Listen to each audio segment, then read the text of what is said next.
이제 우리나라 교육 시스템 자체가 훌륭한 근로소득자의 양성소다.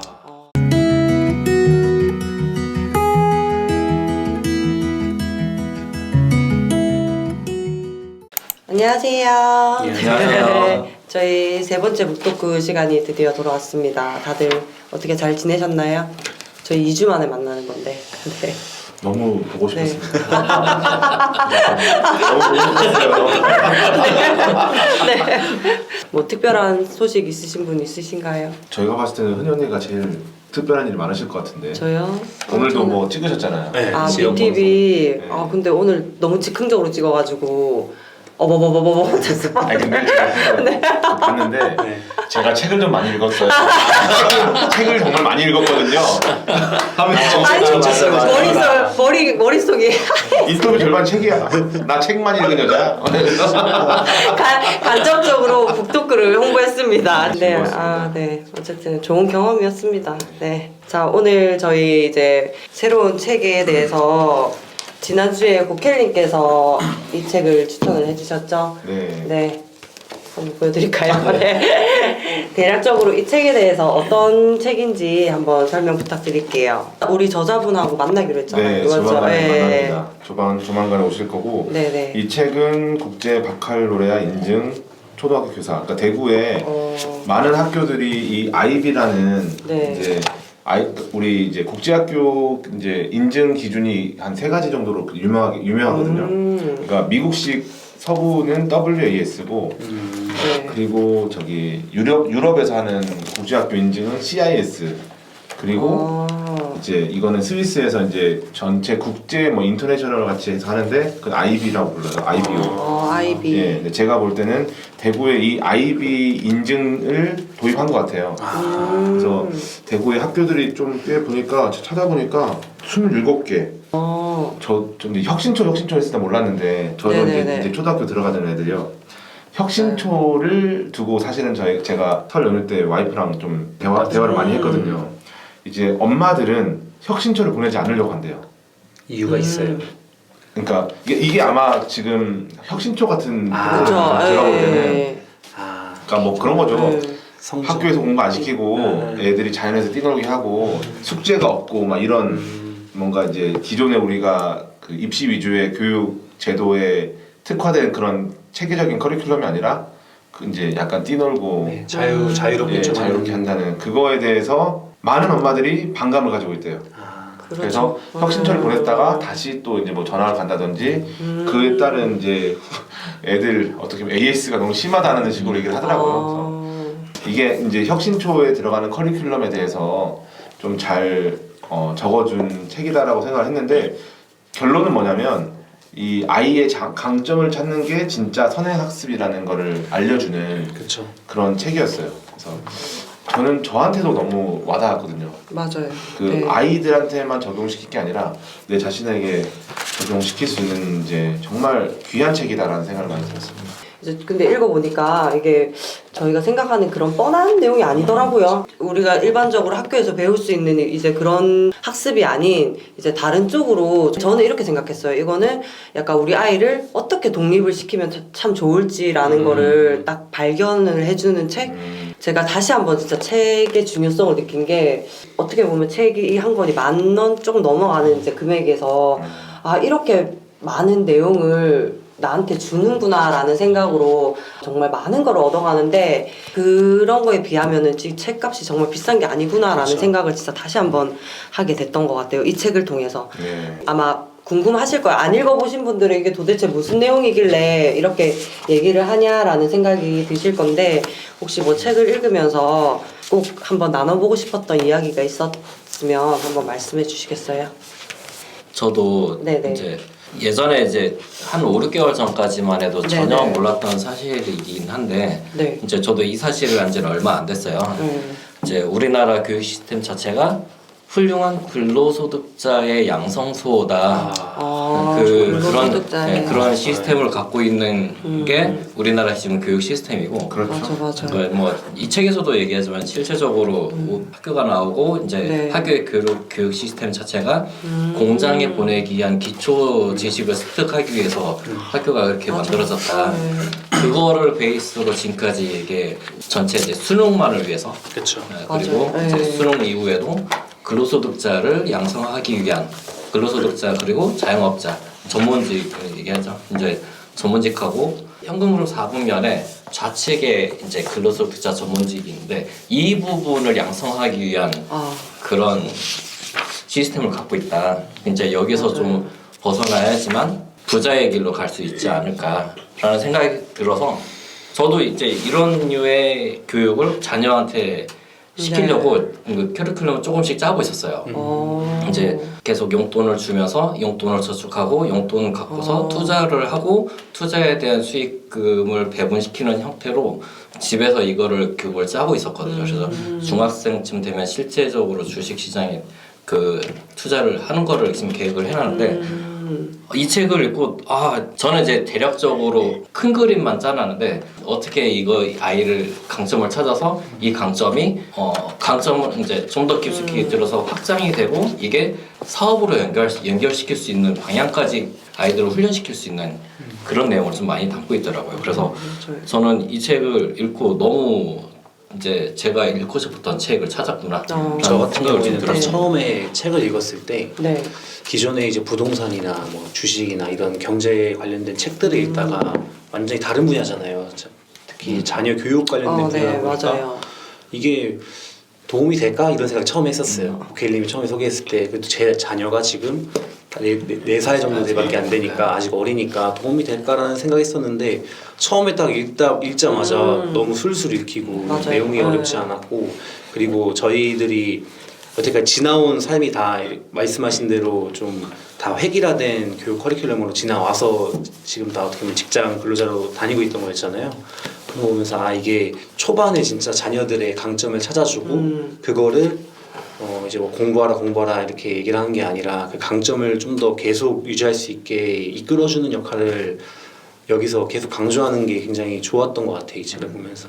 우리가 어렸을 때도 많이 들었을 거예요. 너 꿈이 뭐니? 너 커서 뭐가 그쵸. 될래? 뭐 이런 얘기를 많이 우리가 들으면서 좀 컸잖아요. 근데 이 책에서도 너 꿈이 뭐니? 했을 때 아이들이 보통 꿈에 대해서 생각하기로는 뭐 내가 되고 싶은 거 뭐 이런 거 하는데 이 책에서는 아이가 잘하는 거, 좋아하는 거 이런 거를 말씀을 해주시더라고요. 그래서 내 아이가 좀 좋아하는 게 어떤 거지? 라는 생각을 좀 많이 하게 된 책인 것 같기도 해요. 혹시 뭐 어렸을 적 꿈이 있었다 그러면 그 꿈에 대해서 뭐 지금 그 꿈이 이루신 분이 있을지는 모르겠는데 어렸을 적 꿈이 어떤 거였는지 한번 말씀 한번 고켈님 할 말이 있으신 것 같은데. 지금 갑자기 꿈이 뭐냐 물어보길래 순간적으로 저도 지금 버퍼링 걸려가지고. 그래요? 고케일님 꿈 엄청 많았을 것 같은데. 그러니까 저도 생각을 네. 했을 때는 꿈이 막 엄청 많아가지고 막 많았을 것 같은데 엄청나게. 저는 어릴 때 무역인이 제 꿈이었어요. 무역인이요? 네, 그러니까 보통 보면은 무역인? 그 뒤에 관물대라고 뭐라 그러지? 건물대가 다 알아듣어요. 아니 우리 사무라. 네, 죄송합니다. 초등학교 3반. 건물? 네, 그 뒤에 사물함 위에 보면은 그 책꽂이 같은 거 막 그쵸, 맞죠. 해놓고 네. 꿈 같은 거 적어놨잖아요. 네. 직업 막 이렇게. 맞아, 해가지고 맞아요. 네. 제가 어릴 때 저는 무역인이 제가 항상 적어놓은 꿈이었어요. 어릴 때부터 뭔가 이제 장사를 하는 거에 대해서 굉장히 좀 흥미를 느꼈었고, 그리고 이제 이 나라에서 싼 게 이 나라가 비싸다는 그쵸. 그런 거에 굉장한 이제 흥미를 느껴서 어릴 때 제가 중국어를 좀 배웠어요. 어머니 아버지가 형은 영어를 가르치고 네. 이제 저는 중국어를 가르쳤어요. 그래서 저는 이제 대만 사람한테 이제 짜장면집 가가지고 그 이제 대만 사람한테 제가 이제 중국어를 배웠거든요 어릴 때. 그래서 형은 그러니까 우리 두 형제를 국제적으로 키우겠다는 어머니 아버지의 꿈이 있으셨던 거죠. 근데 저는 이제 거기서 짜장면만 잘 먹었는데 그 외국 사람들하고 접하고 하면서 우리나라는 지금 짜장면이 500원인데 뭐 저 나라는 100원이다 뭐 이런 얘기를 들으면서 좀 이렇게 매력적이다. 특히 중국 과자들 되게 쌌거든요. 그렇죠. 그런 게 우리나라 왔을 땐 좀 더 비싸게 판다는 걸 보고 무역인이 참 되고 싶다라는 생각을 많이 했었어요. 근데 그 꿈을 아직 이루지는 이루지는 못한 것 같아요. 네. 언어의 장벽에 지금 벌써 들어막혀서. 근데 맞아요. 굉장히 이른 시기에 어떻게 보면 어학 교육을 음. 받은 거네요, 그렇죠? 그러네요. 예. 너무 선행학습 좋지 않은 것 같습니다. 질려버려요. 예. 저는 맞아요. 꿈이 딱 그거였거든요. 네. 어떤 꿈이었으면은 형사였어요, 형사. 오, 어릴 때. 잘 어울리는데? 잘 네. 형사. 그때 네. 제가 이제 어릴 때부터 진짜 즐겨보던 채널 지금도 하고 있는 그것이 알고 싶다 이런 것들을 제가 엄청 즐겨봤거든요. 어릴 때부터. 지금도요. 지금도 하죠. 지금도 아, 하는 것 같아요. 네. 그리고 막 음모론 이런 걸 되게 좋아했어요. 음모론 네, 음모론, 추리하고 이런 것들. 아. 그래서 이제 그런 쪽으로 계속 꿈을 생각을 했지만 약간 권상우 캐릭터인데?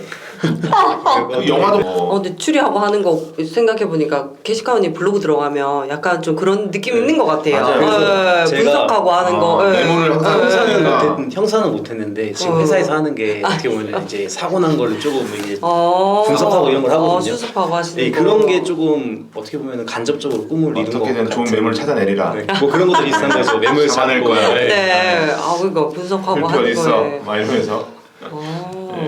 저는 굉장히 단순했었는데 저는 파일럿이 원래 꿈이었어요. 그래서 다들 잘 어울리시는네. 아 그래서 우리 프로젝트 갑자기 기억이 안 나네요. 건물주. 건물주 네. 프로젝트 해도 우리가 이걸 파일럿으로 돌려보자. 그러니까 뭔가 파일럿이 되게 익숙했는데 네. 계속 파일럿 하시길래 아 파일럿이 꿈이셨구나. 이제 초등학교 한 6학년 때부터 지금까지 아직 놓지 않고 있는 꿈이기도 하고요. 오, 네, 지금까지요? 네. 오. 뭐 지금 와서 네가 뭐 할래라고 생각해도 지금은 이제 이거를 직업으로 가지 않고 나중에 버킷리스트로 남겨두긴 했어요. 취미로도 할 수 네, 있으니까. 그래서 경제적 자유를 얻으면 이제 네, 그렇죠. 경비행기. 그렇게 되면 이제 버킷리스트 한 칸 한 칸 채워나가는 것 중에 가장 첫 번째로 들어가 있는 게 경비행기 조종 자격을 따고 이제 하늘을 날아보는 게 똑같은 파일럿이죠. 네, 그렇게 좀 그렇게 잊지 않고만 살고 있고 이제 아직 놓지는 않았어요. 흔히 언니는 꿈이 어떻게 아, 되세요? 저요? 저는 꿈이 어렸을 때 제가 그 올인이라는 드라마 아세요? 올인했죠. 네. 얼마인데? 어렸을 때 그 올인이라는 드라마를 너무 재밌게 봐서 그때 그 꿈이 아시려나? 카지노 딜러. 잘 어울리시는데. 아니, 근데 제가 서비스업을 별로 안 좋아해요. 근데 찾는 거마다 서비스업을 좀 많이 이게 어쩔 수 없이 그렇게 가고 있더라고요. 네. 제가 이렇게 하는 일마다 보면 지금 생각해 보면 그냥 안 하길 잘했다라는 생각도 들고요. 예. 저희 아이도 이제 초등학교로 들어가요. 좀 생각이 많아지더라고요. 국영수 위주의 이제 엄마들이 그거를 강점적으로 이제 초등학교 때부터 가르치려고 많이 노력도 하고 이제 학원도 이제 그런 식으로 해갖고 집중적으로 보내려고 노력을 하는데 과연 이게 맞나라는 이제 현실 타격이 오더라고요. 이 부분에 대해서 우리나라 이제 교육에 대해서 어떤 생각을 가지고 계신지 좀 궁금해요. 네. 저부터 얘기할게요. 네네네. 너무 하고 싶어요. 아, 네. 그러니까 제가 네. 어릴 때 어. 저 사실 영재반이었어요. 그 초등학교 때. 제가 네. 잊었던 기억을 되살리면 초등학교 한 명씩 뽑혀가지고 과학 그 영재 스쿨 같은데 교육청에서 하는 그런 데도 갔었고 한 학교에 2명 갔었거든요. 네. 근데 의사집 딸 와. 그리고 저 네. 이렇게 2명 가고 막 그랬었어요. 저 IQ 검사를 했는데 그때 또 되게 높게 나왔나 봐요. 오. 저 140이 났었어요. 어릴 때. 그럼 와, 이거 엄청 영재인데, 높은 진짜. 거 지금은 아니에요? 퇴보됐어요. 지금은 한 40 정도 될 거예요. 아닙니다. IQ가 그렇게 될 수도 있나요? 그렇게 된다고 하더라고요. 네. 머리를 안 쓰니까. 우리 어릴 때 아. 봤어. 40면 엄청 높다. 아니 어릴 때 어. PD 수첩이나 그런 거 보면은 그 200 정도 올랐던 천재들이 아, 많아요. 이제 아. 가면서 점점 퇴보된다 이런 말 했잖아요. 맞아요. 이제 저도 약간 그런 케이스인 것 같아요. 초등학교 때까지는 공부를 안 하고 항상 그렇게 시험을 보면은 쉬웠어요. 오. 정말로 쉬웠어요. 근데 중학교 가면서부터 제가 무슨 생각을 했냐면 갑자기 중학교를 갔는데 그 학교가 서울대를 많이 보낸 학교였어요. 오. 그러니까 근데 가는 너무 많이 때리는 거예요 선생님이. 때린다고요? 네, 체벌. 그때 그러니까 숙제 안 해오면 때리고 뭐 조금 떠들면 때리고 네네네. 아무튼 흐트러지면 많이 때렸어요. 맞아. 완전 진짜 많이 때려가지고 너무 화가 나는 거예요 제가 어릴 때. 어느 순간 어떤 생각을 했었냐면 이 교육이 썩었다. 전 생각했어요. 어릴 때. 이 썩은 교육에 내가 잘 적응한다고 해서 내가 건강한 사람이 될 수 있을까? 3년간의 그 고등학생까지 했을 때 사실 책을 안 봤어요. 제 교과서는 만화책이었어요. 정말로. 그래서 아까 말했던 것처럼 썩은 교육 제도에 내가 잘 적응한다고 해서 내가 과연 건강한 사람이 될 수 있을까라는 삐딱한 명제를 앞에다 두고 실천했어요. 이 초반기 네. 공부를 보면서 크게 와닿았던 게 있었거든요. 그러니까 제가 결국은 군대 가서 제가 정신을 차렸어요. 그래서 대학을 이제 갔죠. 저는 수원, 수투 이런 그 고등학교 때 수학 같은 게 아무것도 안 돼 있기 때문에 제가 공대를 갔는데 토목과 나왔었거든요. 공대 갔다니까 또 안 어울리시죠? 공업 수학이라는 걸 해야 되는데 네. 수학의 기초가 안 돼 있잖아요. 그래서 어려워요. 공업서. 제가 그 공업 수학을 적응하기 위해서 보습학원이라는 데를 다녔어요. 거기서 그 수학의 정석 원투를 다 2달 반 만에 다 뗐어요. 떼고 다시 공업 수학을 들어갔거든요. 그러니까 이게 무슨 말이냐면 제가 꿈을 하나 가진 다음에 이걸 해야겠다라고 마음 먹으니까 공업 수학을 하기 위해서 거꾸로 파고 들어가는 거죠. 어릴 때 안 했던 공부를. 그래서 여기서 덕질이라고 얘기하잖아요. 약간 덕후처럼 공부를 했어요. 이 말을 하고 싶었습니다. 저도 오켈님이랑 거의 비슷한 것 같아요. 네. 조금 방향은 다르지만 제가 어렸을 때 공부에 흥미가 많이 없었거든요. 그래서 고등학교 2학년 때까지 초등학교 때부터 고등학교 2학년 때까지 반에서 그냥 계속 20등 40명 반에서 20등 절반 정도 안 하실 것 같은데 잘하시네. 한 2등 정도 하셨을 네, 거예요. 20 등 되게 정도. 잘했을 그래서 것 같은 부모님이 저에 대한 이미지신데. 기대도 거의 없었어요. 근데 제가 이제 고등학교 들어가면 이제 수능 때문에 모의고사를 보잖아요. 고등학교 2학년, 3학년. 맞아요. 근데 제가 이제 그 모의고사를 잘 보고 싶어서 컨닝도 많이 했었어요. 어. 제 이제 42번인데 항상 35번 대각선 자리에 있는 그 여학생이 한 분 있었거든요. 아, 그 친구. 진짜요? 지금은 연락하지 않지만 그 친구가 이 OMR 카드를 체크한 게 하나 보였어요. 그래서 오. 이제 항상 그 모의고사를 보면은 따라 적으면 그거 보시면 부모님 눈이 좋아하시고. 되게 좋으신가 네. 보네요. 그때 또 이제 형사의 꿈을 가졌으니까 스캐닝하면서. 근데 그런 거에 이제 또 이제 실제로 이제 고3이 되니까 대학을 가야 되잖아요. 네. 대학을 가야 되는데 수능 때는 그 친구랑 저랑 떨어질 수밖에 없어요. 그 친구 여자니까.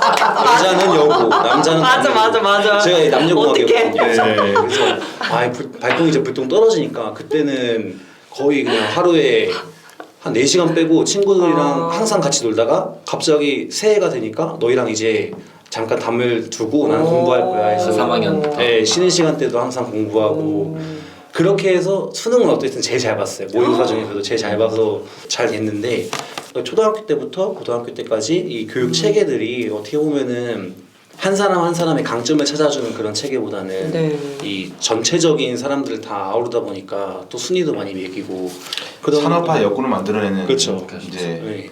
교육 체계. 이 교육 체계 같은 경우에는 좀 잘못된 것 같은 느낌이 많이 들었었고 결국은 이제 초등학교 때부터 그 교육 체계가 완전히 다 바뀔 수는 없다 생각을 해요. 그 대신 교육 체계가 못 바뀌는 대신 부모들이 집에서 강점을 찾아줄 수 있도록 해야 되지 않나 맞아요. 생각이 들었어요. 맞아. 고킬님하고 순천 갔다 올라오면서 인터뷰 한 40분 했잖아요. 예. 그때 마지막에 제가 그 아이들이 공부 잘하고 못하고는 중요하지가 않다. 그러니까 꿈만 제대로 이렇게 바라보고 그 앞으로 달려나갈 수 있으면 나는 항상 그거를 지원하겠다. 뭐 이런 이 책하고 똑같은 그런 얘기를 글이네요. 그런 얘기를 했었는데 첫째가 그거를 봤어요. 보면서 마지막 대목을 돌려서 다시 듣고 맞아. 돌려서 다시 돌려 다시 듣고 감동적이야. 10번 이상을 그 대목만 계속 돌려서 계속 듣더라고. 그래서 너 왜 계속 그것만 돌려봐 그랬더니 아빠가 이런 말 해주는 게 너무 듣기 좋았다. 그래서 그 아이도 그런 류의 좀 아빠의 지지를 좀 원하는 것 같더라고요. 그래서 그때 좀 많이 오히려 제가 더 감동을 많이 했어요. 그래서 아 내가 이렇게 생각하고 얘네들을 지원하는 게 과연 이게 더 맞을 것 같다라는 좀 확신을 좀 그때 더 들었고 지금은 그래서 따로 학원을 보내거나 그러진 않아요. 이제 학원 보내는 거는 영어 학원 하나만, 영어 학원 하나랑 나머지 이제 운동 관련된 거, 미술 관련된 거 이런 것만 보내고 있거든요. 학교에 흥미가 없어지는 그런 단계를 이 책에서도 얘기를 해놨는데 조금이라도 학습 결손이 생겨서 이제 성적이 떨어지기 시작하면은 아이가 그 과목이든 학교 수업 내용이든 이제 관심이 없어지고 관심 없어지면 당연히 재미도 떨어지고 그러다 보면 이제 선생님 하는 말이 지겹고 준비가 되는 거죠. 그 시간 자체가 굉장히 지루한 시간이기 때문에 딴짓도 하고 그러면 선생님한테 지적받을 확률도 늘어나고 더 네. 많이 지적받게 돼요. 그러면 더 공부가 싫어져요. 그러면 다시 또 학습 결손으로 이루어지고 이게 악순환이 계속 돌 수밖에 없는 구조로 되거든요. 한 번 학습 결손이 생기면 자신이 이제 아코켈님처럼 나는 이거 무조건 다시 해야겠다라고 생각하지 않는 이상 안 하죠. 이거는 이제 학교 가는 내내 시간이 의미 없는 시간이고 가장 지옥 같은 시간이 되겠더라고요. 어릴 때 그거 안 하셨어요? 그 만화책을 이렇게 책상 안에 넣어놨다가 많이 했죠. 살짝 이렇게 보면서 수업 듣는 척하면서 이렇게 넘기고. 끼워넣기도 하잖아요. 그게 네. 이게 뚫어놓잖아요. 그게 이제 학습 결손에서 생긴 그 시간을 지루하지 않게 보내기 위한 방법을 찾는 거였죠. 맞아요. 네. 정말 그랬어요. 만약에 수업이 재밌고 이제 따라갈 수 있으면 수업에 집중했겠죠. 아니 선생님 무섭거나. 그렇죠. 맞아요. 많이 아픈 선생님이면 좀 저희 때는 좀 강제적으로 한 것도 많았죠. 선생님들 그 체벌이 또 허락이 된 그런 시기에 학교를 다니다 보니까 이게 좀 때리고 하는 게. 그때가 언젠데요? 그러게요. 비슷한 때 아닌가요? 그때 아니 그러니까 여기 다 비슷한 사람인데 갑자기 네, 한번 해요. 라떼. 여기 비슷한 옆에서 지금 바닐라 라떼. 아 이런 대구 우리가 비슷한데? 그러니까 이런 네. MZ 세대는 보면 안 될 것 같습니다. 네.